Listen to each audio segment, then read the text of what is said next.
PhD for over 20 years, but also I am a person who every single day, all I do is I wake up every morning and I think about finances and money and Black economics in particular. That's what I think about every morning. I was in the gym this morning with my wife, and I'm lucky right now because we used to have to get up at 4:45 a.m. because she was doing that boot camp, where she had these like angry white people telling her what to do and stuff. And I didn't want to do that because that triggers me. Somebody might get slapped if, I don't know about y'all, but somebody might get slapped. You up here barking at me when I'm tired. But in all seriousness, though, I don't do the boot camp with her. But what I do is I made an agreement to get up with her every morning. So we would just roll out of bed at 4:45.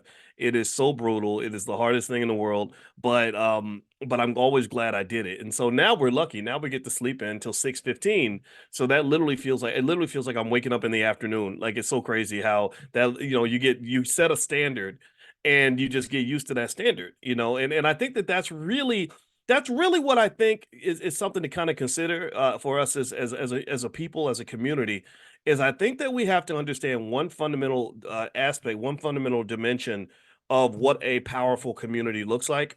One aspect or one characteristic of a powerful community, in my opinion, is that they tend to set high standards. Right? Let me know if you agree with that. Give me a yes if you agree that standards are critical. That if you set high standards, then you're going to achieve great things. If you set the standard low, then you're going to suffer. Now, this gives me an insight into my experience as a Black man in America. I believe that one type of very subtle racism that we get exposed to that we don't really talk about is the curse of low expectations. I've heard somebody use that specific term, and I'm going to borrow that term. I don't know who used that term originally because it's not my term, but I heard it and I said, I think that's it. I think that's it.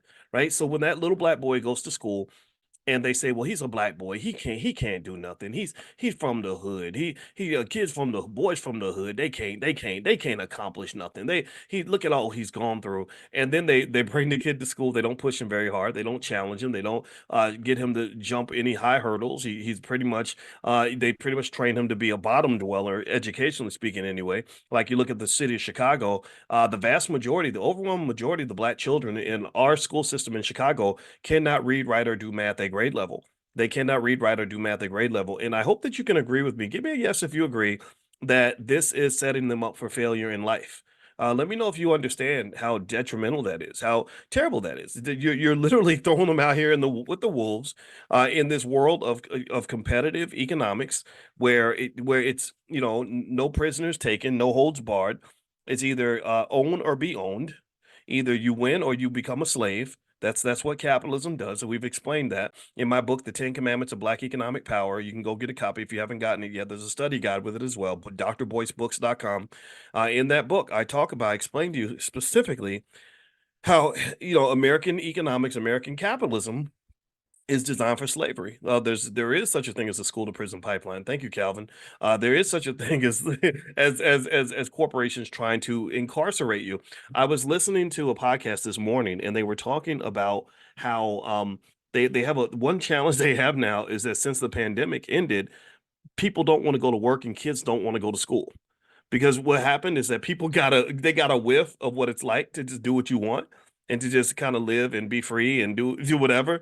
And now they're like, now I realize all that stuff y'all told me that was mandatory is actually optional.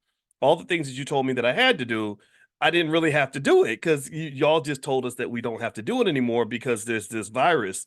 And so effectively, a lot of companies have had to really pay premiums to people that have jobs where they actually have to be there. Like if you're the cook in the kitchen or you're doing electrical work and you can't do work you can't do work remotely anymore. The remote work jobs, the pay has got to kind of going down a little bit or staying flat, whereas the in-person work, the work that you do in person, that's what they're paying the premium for.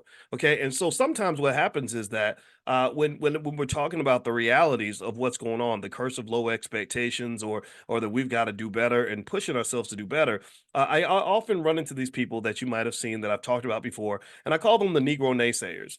And the Negro naysayers are people who find a problem with every solution. The Negro naysayer is somebody, you probably have a couple in your family, and the Negro naysayer is somebody that literally believes black people have no potential. They literally think that by setting higher expectations that you're being anti-black. That when I say, "Hey, why don't we step our game up?"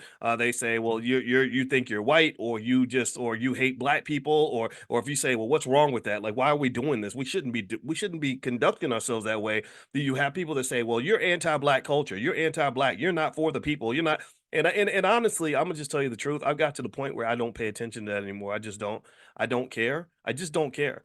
My position is either you get it or you don't. You're either going to survive or you're going to lose. You're either going to rise up or you want to stay down. And people, it's okay to choose to stay down. If you want to stay down and that's where you're comfortable, that's where you need to be. I'm here in the morning with you every day because I'm in the trenches with you. We are at battle. This is war. I'm literally I feel like a military commander, and I'm getting up every morning and I am sitting down with the troops and I'm saying and I don't preach to the heathens, I preach to the choir. I don't preach to the heathens, I preach to the choir. And let me know if you know what that means. Like